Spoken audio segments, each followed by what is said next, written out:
দলিল থাকলেও ছাড়তে হবে জমি। 5 ধরনের জমি আপনাকে ছাড়তেই হবে, কারণ হচ্ছে ভূমি মন্ত্রণালয় এই বিষয়ে একটি পরিপত্র জারি করেছে। আপনার কাছে কি এই 5 ধরনের জমি আছে কি? তাহলে আপনি ওই 5 ধরনের জমির দলিল থাকা সত্ত্বেও জমি ছাড়ার পূর্ব প্রস্তুতি নিন। এই বিষয়ে একাধিক পরিপত্র জারি করেছে ভূমি মন্ত্রণালয়। প্রথমেই আপনার কাছে দলিল থাকা সত্ত্বেও, আপনার কাছে রেজিস্ট্রিকৃত দলিল থাকা সত্ত্বেও আপনাকে জমি ছাড়তে হবে। প্রথমেই হচ্ছে সাবকবলা দলিল, অর্থাৎ আপনার ওয়ারিশদের ঠকিয়ে যেই সব ব্যক্তিরা জমি বিক্রয় করেছে বা জমি ক্রয় করেছে, অন্যান্য ওয়ারিশদের ঠকিয়ে বন্টননামার দলিল না থাকা সত্ত্বেও যারা জমি ক্রয় করেছেন বা জমি বিক্রয় করেছেন তাদের ওই দলিলটি বাতিল হবে। কারণ হচ্ছে অনেক সময় দেখা যায় কি ওয়ারিশ ঠকিয়ে জমি বিক্রয় করা হয়, জমির দখল বুঝিয়ে দেওয়া হয়। ওই ক্ষেত্রে অন্যান্য ওয়ারিশ যদি এই দলিলের বিরুদ্ধে যদি মামলা মোকদ্দমা করে তাহলে ওই দলিলটি টিকবে না, ওই দখলটি টিকবে না।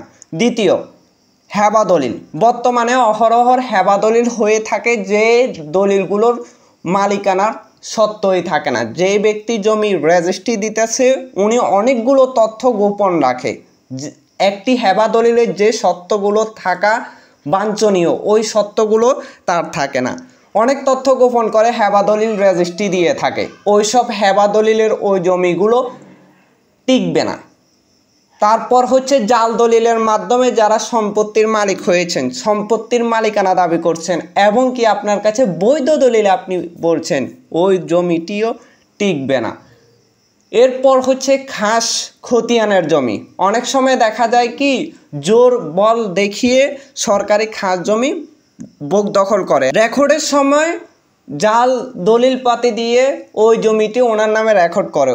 ওই সব জমিকেও ছাড়তে হবে। ওই সব ব্যক্তিকে প্রস্তুত থাকুন যে আপনার জমিটি ওই সব জাল দলিল বা অন্যান্য যে সরকারি খাস খতিয়ানের জমি মালিক হয়ে রয়েছেন এবং বলছেন আপনি বৈধ মালিক, লাভ নাই।